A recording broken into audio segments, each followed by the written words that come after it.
All right, it's time to get geared up. From GeekWire.com in Seattle, I'm Todd Bishop. I'm Andru Edwards. We got a lot to talk about this week. Yeah. We've got some crazy new video shows coming up on Apple Music. That's weird. We've got some interesting devices, including one of the smallest Windows 10 PCs I've ever seen. Right here is a teaser. That's right. This is a computer right here in my hand. Yeah, it's about the size of an iPhone, so it's super tiny. And just a lot to talk about, including some other new devices that we've got coming up this week. So let's jump into it. Let's jump in. What's our first topic today? Our first topic. Whoa. Planet of the Apps and Will.i.am. Carpool Karaoke on Apple Music.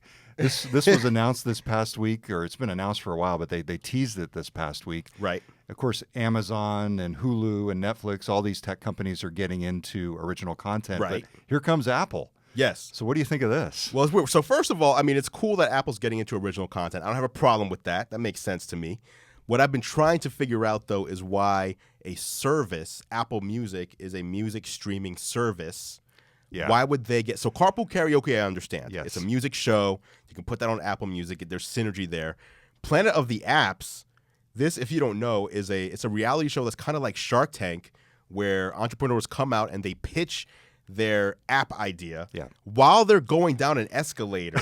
So it's kind of weird and disorienting. So they have 60 seconds between the top of the escalator and the bottom. And while they're riding the escalator, they have to pitch their app idea. They have 60 seconds. And then the judges, you have, who is this? Dark Angel. I forget her name. Jessica Alba. Come on, man. I forgot. Are Jessica you serious? Alba. That's Jessica Alba. Will.i.am with the gold shoes, Gwyneth Paltrow, and Gary Vaynerchuk. Yeah. So these four are listening to the pitch, and then they have to determine by the time that 60 seconds is up, that they are interested in helping this developer. And then the developer has to choose one to be their mentor. So it's very weird because that has nothing to do with music. These are not music. These are just apps. Well, you go to the iTunes store to get apps. I mean, it's sort of it's consistently inconsistent. Yes, that's exactly what it is. So I was thinking about it, and the only thing I could come up... First of all, this show, the teaser looked pretty bad, in my opinion. And I was wondering if that's because I am someone who is into technology. So I saw someone make the comparison of like reality cooking shows, like because I really like watching things like Top Chef or Hell's Kitchen and things like that. And are you a chef? I'm not a chef. There you go. So the thing is, does a chef look at those shows and say, this is stupid? So that might be my reaction here, and I'm wondering what the general reaction is. If anybody out there has seen the trailer to Planet of the Apps, whether you're on Facebook or YouTube Live, let us know what you thought, if it interested you, because I thought it just seemed kind of odd. Here's my issue with it. It is so derivative. It's like you could just hear the pitch for this. It's like The Voice, meets Shark Tank, for apps. Right, I mean, for apps, it's yes. Like, okay, all right. Well, there's Gwyneth Paltrow and Gary Vaynerchuk. I mean, interesting people. Right. Gwyneth Paltrow is a business executive in her own right. So, I mean, she has some weird ideas, though. She does. At any rate, I'll be watching. So do you know the premiere date on this They one? just said spring. Spring. So it'll be, I mean, that's soon, I guess. Sometime within the next couple months, it'll air. They said there will also be an app for the show. Well, that makes sense. It won't just be, because there's the Apple Music app, but it'll also have its own app. So you can watch the show, and then if you want to see behind the scenes, you can go into different areas of the app. You can download the apps. So the day that that show airs, those apps that are in that show will be available to download. So you can kind of play along. Well, I'll be interested. I'm a huge fan of The Voice. Big fan of The Voice. Okay. Very similar to you. I cannot sing. Well, much as you cannot cook and you love the cooking No, I love shows. cooking. I'm not a professional chef. Okay. Don't get me wrong. I will throw down in the kitchen. You will? Yes. Okay, I'm going to take you up on that. Please. You should please sometime bring in some food. All we right. should do this at lunch, and All you right. should bring in some food. This guy. No, my wife actually put you on our list of people to invite over. So She already did? yes, she put you on the list Because she's tired of you insulting me on probably. the show. Probably, yeah. She wants to make good. My wife says that I insult him too much on the show. And I make fun of him too much. I said she's obviously never listened to the shows with John Cook, my colleague, who we just go, we just insult each other the whole time. That's how you do. At any rate, my big thing with The Voice is after the blind auditions, after the blinds, as they call them, it gets boring. It just becomes sort of another talent show. Interesting. So if they can get past that hurdle on the Planet of the Apps, then I'm in. Right. So the thing with this show is that it is not a series where the app developers go through the whole season. Each show is a standalone, kind of like Shark Tank. Each show is a standalone, so you can watch them out of order or whatever. So you don't have to worry about, following an app's development over the course of the season. Gotcha. That's a lot better, actually. Yeah. And the thing that I thought of when I was trying to think of why are they putting this in Apple Music, because they're going to do more. These aren't the only 2 shows that they're going to have on there.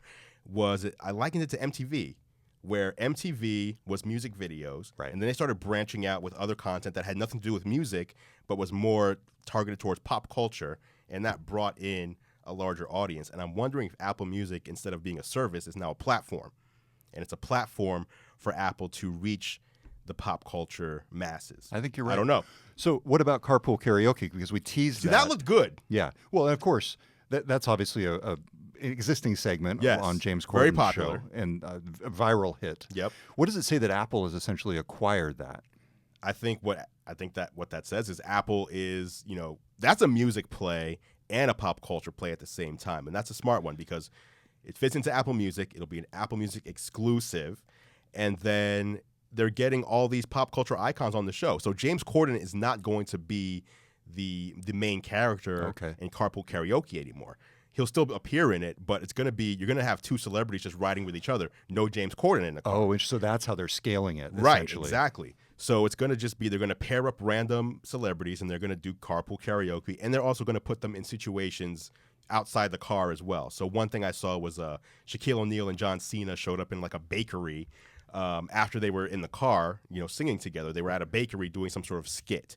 So apparently they're going to be doing more than just karaoke. They'll probably be 30-minute episodes where they pair up these different people. So I don't know. What do you guys think? Anybody out there have an opinion on Carpool Karaoke? It's interesting because you've got this phenomenon where Netflix just acquired Comedians in Cars Getting Coffee with a Jerry Seinfeld show that had been on Crackle. I think it's almost like you've got this sort of farm system now for the services where they're picking them up from different places. Even sometimes something will start on TV and like Amazon will revive it. Yeah. A couple examples. Or Netflix. Netflix. Netflix revived a couple of things from TV. Yeah, Fuller House. I mean, who can forget that?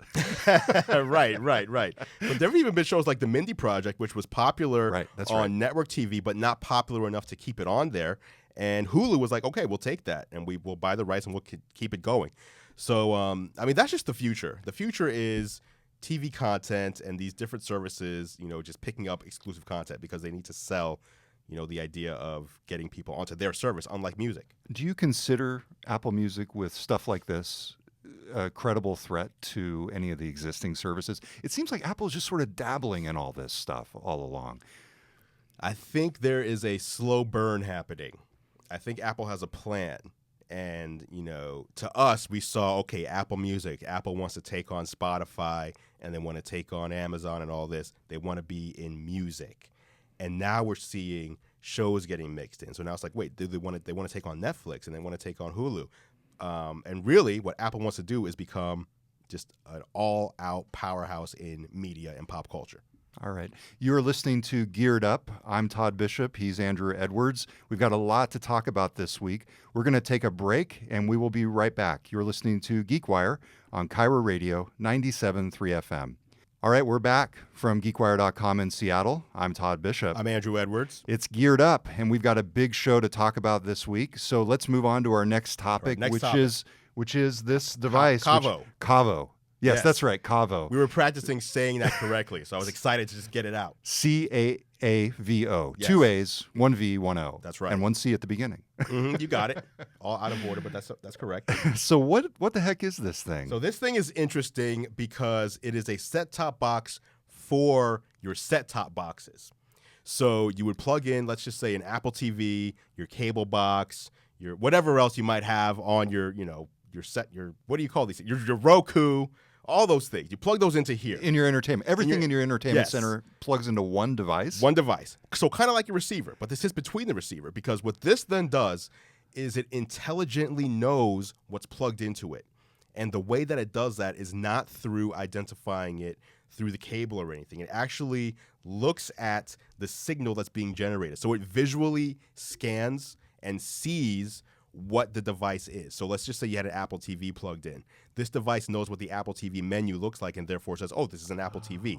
And it knows what apps you have installed, not by doing any sort of inventory of your apps, but actually by scrolling through and seeing what apps are on your screen. Whoa. So that allows you to say, for example, I want to watch Game of Thrones.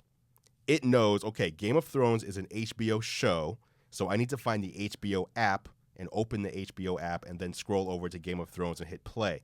So it does everything that a human would do, but it knows immediately what actions to take. And this is cool because there have been times where I was like, okay, I want to watch this show, but I forget, is this a Netflix show? Is it a Hulu show? Oh, no, it's an Amazon show. And I go through nope, it's on HBO. So I have to go in and out of different apps to find the show I want to watch. Here, it's like you say what show you want to watch. It knows what app it's in, and it'll go to it and find it for you. Is that the main feature, the main benefit? I believe so. It's because it costs $400. I mean, that's expensive. Yes. But it's machine learning. I mean, this seems like it's unnecessary. it's about taking you into the future, and new things like this are going to be expensive. But what it's really doing is it's saving you the time of jumping in and out of apps, I guess.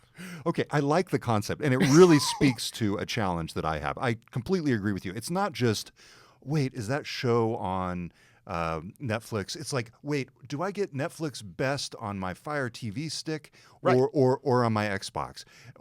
And wait a second, which HDMI port was the Xbox? And that's right, it's HDMI 2. Yes. It's like all these things. So I like the concept. Mm-hmm. This seems like it should be a $49 device to me. Yeah, I mean, maybe not that low. A tenth of the cost. I can see $100 or a quarter.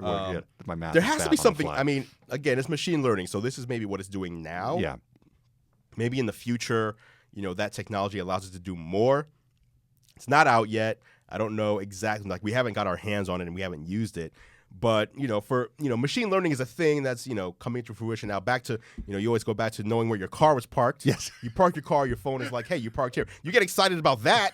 How much would you pay for that feature if you had to download that as an in-app purchase? So I've actually gone. So do you do regular cable TV? Are you an Xfinity subscriber? Yes. So I had the X1 box for quite a while, and I liked it. And it seems like this is a competitor to X1 in some ways because they've been incorporating Netflix and other services into that Comcast device. And so in a sense, through software, they're doing what they're doing through a cord here in some ways. Yeah. So and I think that is it too. Like, again, we have to get our hands on it to really see like what makes it worth $400. Yeah. Because that is pretty expensive. It has 8 ports. You can plug in 8 things. The other thing is, I don't know who would have 8 different set-top boxes. Like, that's a lot. Yeah, I don't really know. Maybe me, yes, but I mean, for the average person, like I have all those because I'm testing things out. Right. But the average person probably has. No. Like, if you have an Xbox, you don't need a Roku. Like That's true. And if you have an Xbox and a Roku, you're pretty much good. You know what I mean? If you have both of those things, you're pretty much set. So I don't know. So this ships in the fall. Ships in the fall, and they'll probably reveal more about what it can do as time goes on. But it has some notable founders. It's supposed to be, it's supposed to be the next wave of TV watching. I don't know what that means. I think this is pointing to something that'll be actually solving a problem in 3 years. You know what I'm saying? Like the next 3, version 2 will be more interesting, and version 3 will be like, I need that, and it's actually worth $400. Right. So. Or it'll be less. Yeah. So that's Caavo. All right, so that's Caavo, and it's shipping in the fall. All right. Let's talk about this. Ooh, this is exciting to me. So this is a T-Mobile promo, we should say, that we just screen grabbed here to illustrate this story. We're not promoting the T-Mobile stuff. No. Although I am a T-Mobile subscriber, for better or worse. Well, let me ask you. Okay, so I was going to ask worse. you. I was going to ask you about that. So T-Mobile service. Yes. They keep saying, John Legere keeps saying, we are there. And independent tests keep saying T-Mobile and Verizon are neck and neck for performance and speed.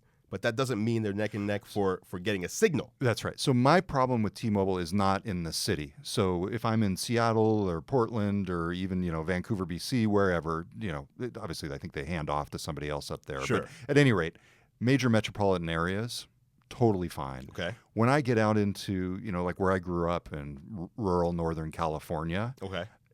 I have problems. I have many problems with T-Mobile. Like no signal or just weak signal? What's the old? One time I saw, and this was relatively recently, GRSM. It wasn't it wasn't just CDMA. Yeah. It was like pre-CDMA. Right. Wow. Okay. So, they still need to fill in. I've actually talked to the T-Mobile executives about this. Neville Ray, their CTO. Okay. And they acknowledge that they still got to fill in parts of the map. Now, for the most part, I agree. They're on par with Verizon, AT&T, all those other other wireless companies. And T-Mobile is also just more interesting in a lot of ways. Very much so. The what do they call the Tuesday things that they do? T-Mobile Tuesdays. Yeah, T-Mobile Tuesdays. Yep. That kind of stuff. I find it more entertaining to be a T-Mobile customer. Yeah. AT&T jumped on that. They have AT&T Ticket Tuesdays now. Yeah. So people have to keep reacting to T-Mobile. Yes. But this was interesting because T-Mobile had to react to Verizon this week. Okay, so let's talk about this. Yeah. So T-Mobile went unlimited essentially with T-Mobile One a while back, if I understand correctly. Yes. So what did Verizon do this past week? Well, T-Mobile One wasn't truly – it was unlimited with some caveats. So, for example, your video streaming would not be in high definition. They would dumb it down to 480p, which I didn't think was really a big deal because you're usually doing this on your phone. It's not a big deal. So it's not a big deal. But some people, it's like, hey, if I'm unlimited, I want unlimited. Give me the full quality of what I'm trying to stream. And that was through their T-Mobile, the Binge On service. Yeah. And they also, their hotspot it wasn't, their hotspot service wasn't great with your unlimited plan. So now Verizon came out and said, hey, we're going to give you unlimited data. We're going to give you unlimited text, unlimited calling, truly unlimited, and we're going to give you 10 gigabytes of LTE hotspot data. And when you run out of that 10 gigabytes, you'll still have unlimited data on hotspot. It'll just be 3G. So you're still getting unlimited. And you'll start getting throttled down if it's congested on your regular data after you use, I believe it was 23 gigabytes. Okay. So that's a lot. Like, I think even me, the most I've ever used is like 7 gigabytes, and that was like a month where I was traveling all over the place. So that's a lot of data. It's pretty much unlimited. But even so, if you run out, you'll still get to use your data, both on hotspot and on your phone. So here, T-Mobile had to say, okay, hold on. Now Verizon is offering a better plan than we are, because Verizon was offering all of this, I believe, for $80, as long as you were doing auto pay and getting paperless billing. Get it for $80 plus fees, taxes. So here you see this is Verizon's promo image, and this is T-Mobile's promo image. And T-Mobile said, okay, we're going to give you the same data allotment. We're going to give you that 10 gigabytes of LTE tethering. And what we're going to do is we're going to include all the taxes. Right. So now T-Mobile is saying we're offering the same thing Verizon's offering, but taxes are included. So whatever the final price is, which is I think $70, that's for 4 lines. Yeah. So it's $70 for one line. That's your final, that's what they're going to take off your credit card each month, $70, because all the taxes and fees are included in that price. So Verizon is $80 plus tax, which will probably get you up to, $95, maybe $100, whereas T-Mobile is saying just $70. It's interesting because you went, like AT&T went away from unlimited a while back, and it seems like T-Mobile has essentially pushed the industry back to it with these restrictions, with some caveats. Yeah, so Sprint has an unlimited plan now, but no one really is into Sprint. Like, Sprint's network is not really that great. Yeah. Verizon just came out with one. AT&T has an unlimited plan, but the only way you can get theirs is if you're a DirecTV customer. So if you're a DirecTV customer, that unlocks the ability for you to then pay $100 for unlimited data, but you cannot use it with tethering. Right. So theirs is the worst. I'm actually on a grandfathered AT&T plan from back in the day when the first iPhone came out. So I'm grandfathered in, but again, I don't get unlimited. Unlimited, but I don't get tethering. And so the funny thing is, my bill has a 23% discount on it for a corporate discount. And I pay roughly $90 a month. So I'm paying more for less. Would you ever think about getting rid of the unlimited, going with one of these other services? Yeah, because both of these unlimited plans are better than what I have now. So are you going to make the leap? I might make the leap. You should write about that. We should talk when you I might make the leap. When you do it, we should talk about it here on Geared Up. Right. I mean, because again, whether it's T-Mobile, you're paying $70 instead of the $90 that I'm paying, so you're saving $20 and getting a better plan.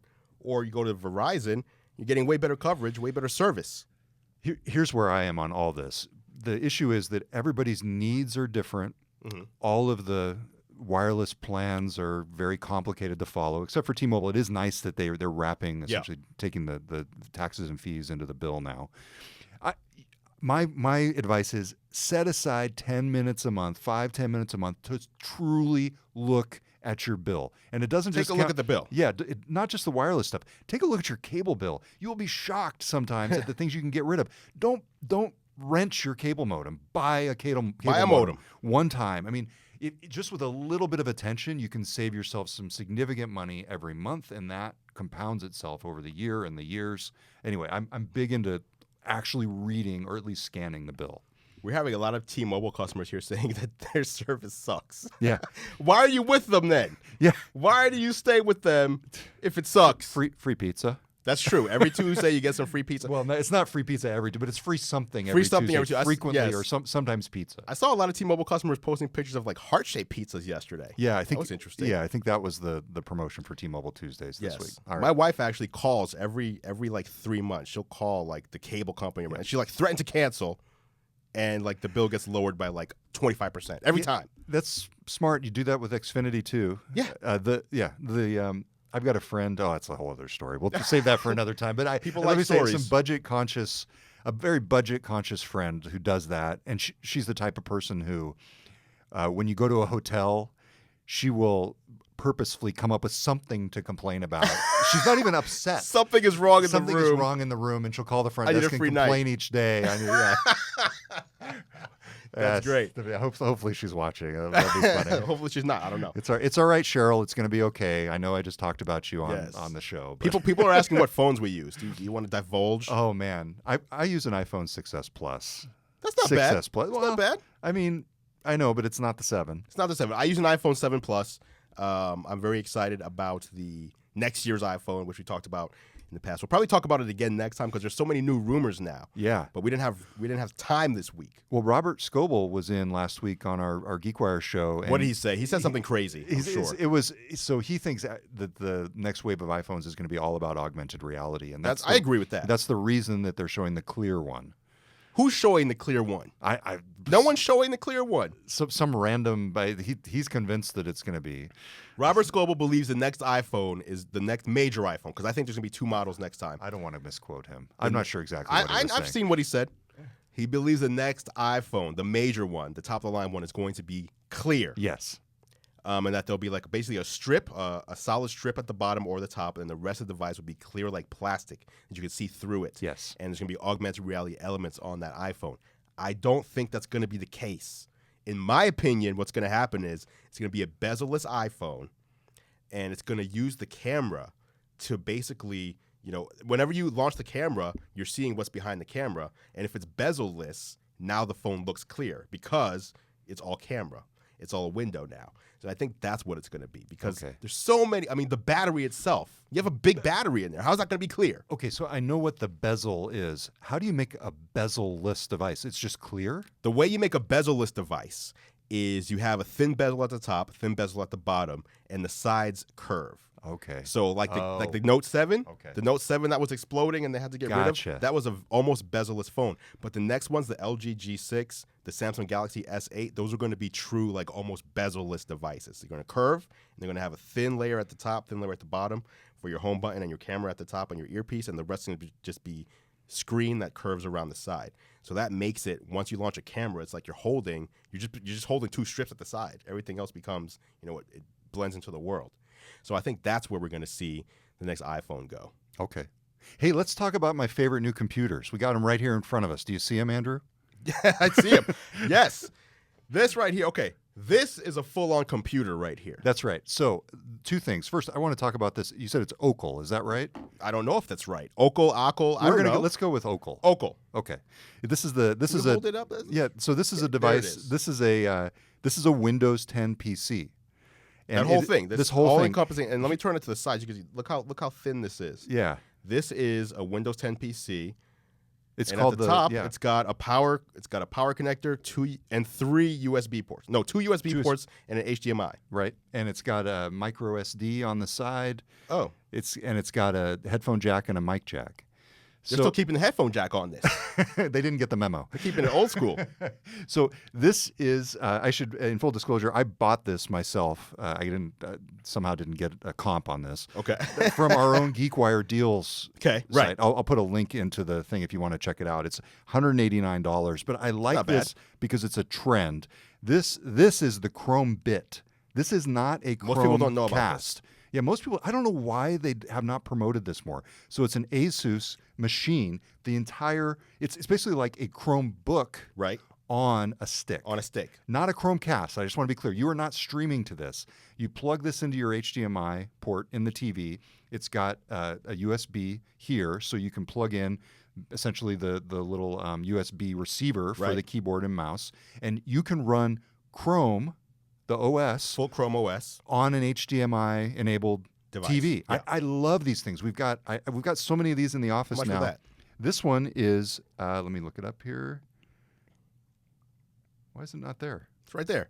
$84.99. Oh, $84.99. Yeah, $84.99. 85 That's not bucks. bad. $85. So it's about $100 less than this. This though, and also it's 4 gigs of RAM, whereas this is 2 gigs of RAM. Okay. Which 2 gigs for Windows. 2 gigs for Windows. Although it's Windows 10, it is pretty light. So I've actually got it running on the computer here behind us. So let me just show you, give you a little tour here. So this is this device. So it's pretty good resolution, as you can see. Of course, that's coming off the screen. So it, is essentially, where should we go? We'll go to GeekWire. So this is actually this Ockel PC running on the TV behind us. Now, I will say, as you can see, it is not the fastest computer you have ever run. No.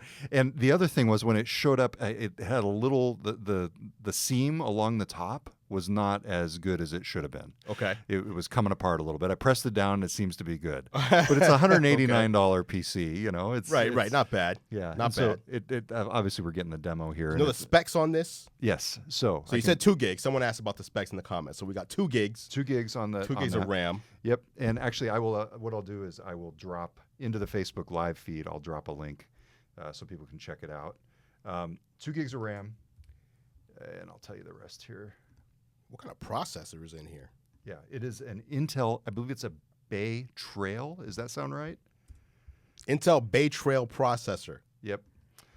I don't know about that processor. Yeah, it's Intel Atom Bay Trail processor. Oh, it's Intel Atom. Okay, Yeah, so it's an Atom processor. Yep, 2 gigs 2 of gig RAM, 32 gig hard drive here, and the page is finally loading. Okay, so it took a while to load a web page, as you can see. It's not the fastest in the world, but again, it's a $189 computer. Yep, and I was, just as an example, I think this may be something to do with our Wi-Fi network at the moment, but for example, I was testing this out yesterday. I was able to load a very email-heavy Google Apps email, a Gmail interface. Right. Go through, delete all my emails very quickly. I mean, for basic fundamental web tasks, I like these machines. Now, no video. Like if you want to edit a video, stay hundreds of miles away from these. You're not things. doing that on an Intel Atom. But for me, in terms of bringing the TV or bringing the computer into the living room, this is a great way to do it. I get these really basic Logitech keyboards with the mice, with the wireless capabilities. Right. And it's nice because with these you just have one receiver for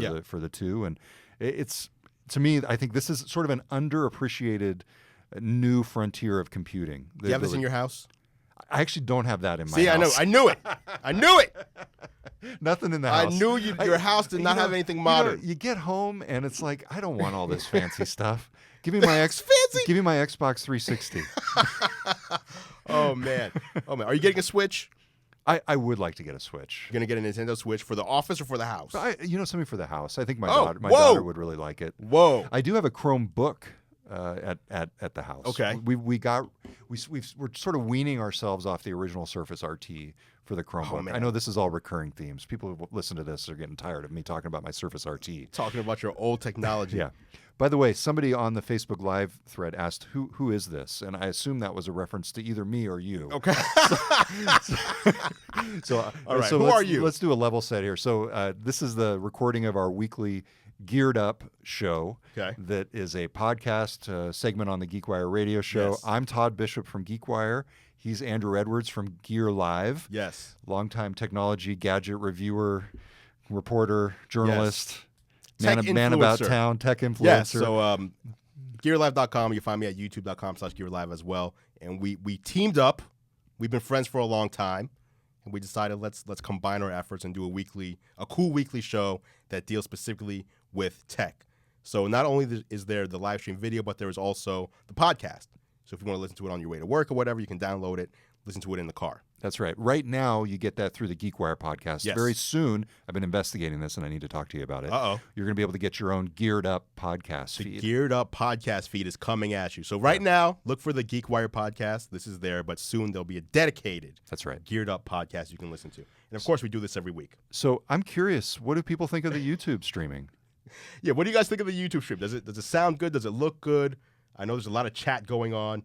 Someone said you need to interact with the audience more. Okay. All right. Well, let's do it. Let's leave real time feedback here. Throw some questions in, Yeah. and we'll answer them. Yeah, it is hard, and that is one challenge I've had. We're trying to do so many different media here that it is hard to give dedicated focus to one channel. Right. You got the radio, the podcast, the YouTube stream, the Facebook Live. And then I'm monitoring YouTube here. You're monitoring Facebook there. So you guys can't see. We try to make it so you can't see everything, but there's like camera here, camera there, monitor. And then we have to also take care of this, make sure you're seeing stuff, make sure we're talking to the mic correctly.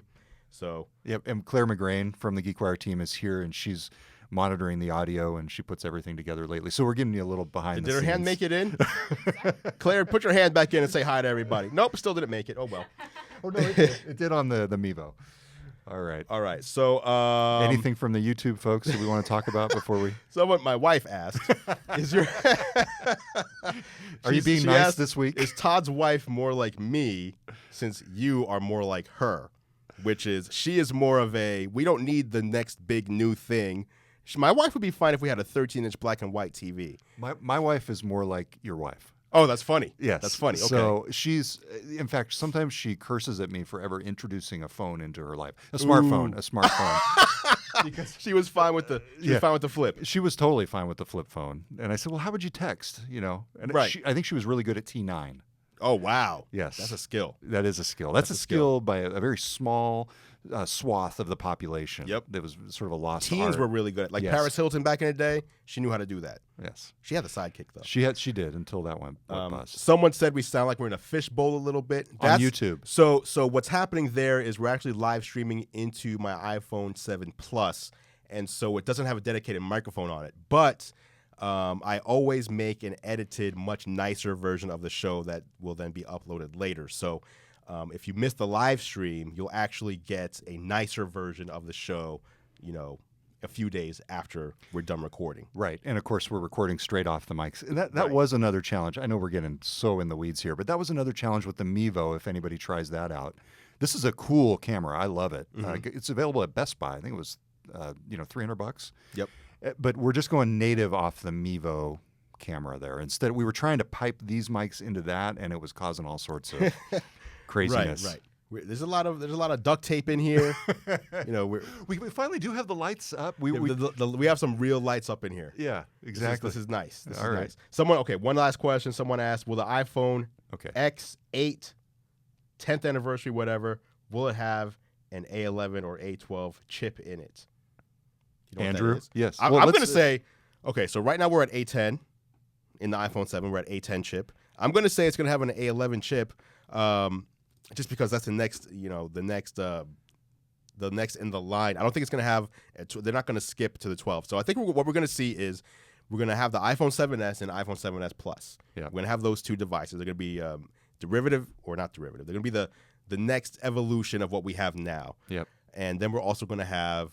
I don't know if they're going to call it iPhone 8 or iPhone Pro or something that is a more premium device. And that is similar to what Samsung does. What Samsung was doing is they have the S7, they have the S7 Edge, and then they have the Note 7. So they have three. They have their regular, the big version of the regular, and then a more premium model of their phone. And I think that's what we're going to see Apple do. So I think we're going to have an A11 chip in all three of those. Maybe the larger one gets the A11X, which would usually be reserved for an iPad. But I don't think so. I think it'll just be a higher clocked version of the A11 chip. Why should anybody care what chip's in their phone? I mean, some people. I think it's just more like if you're a geek, you're getting into the nuts and bolts of it. Does it really make a difference in the experience?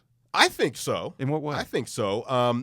These chips, especially the ones that Apple makes, since they make their own, they're very good at optimizing. Okay. So like the latest one, for example, it's a quad-core chip, which has 2 performance cores and 2, efficiency cores in it.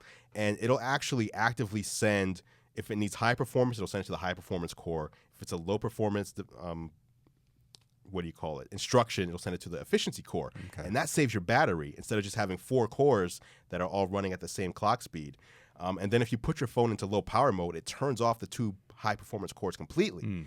So Apple is really good at making these chips that are optimized for, because they make everything. They make the hardware, they make the software, and it works really well together. And so now I don't know when he says, is it going to have the A11 or A12? We don't even know what those chips will even have in them. So it's hard to guess. But I don't think they're going to have 2 different chip generations in the same generation of smartphone line. Yeah. Well, I'm late for lunch. All right. He's late for lunch. This guy's hungry. I got to get out of here and get some lunch as well. All right. Hey, everybody. Thank you very much for going behind the scenes with us here. Yeah. This has been fun. That's it. Thanks for watching. Yep. Thank you. And it seems like YouTube was a success based on the engagement. We had a lot of people there. watching. A lot of comments in here. Okay. We'll be back next. Oh wait, we won't be, next week I'm out. Next week I'm out of town. Week after next we'll be back. We'll live stream again. Look out for the edited, more clean version of the show as well, if you want to see it again. All right. Thanks, everybody. Until next time, I'm Todd Bishop. I'm Andrew Edwards. You're listening to Geared Up on GeekWire.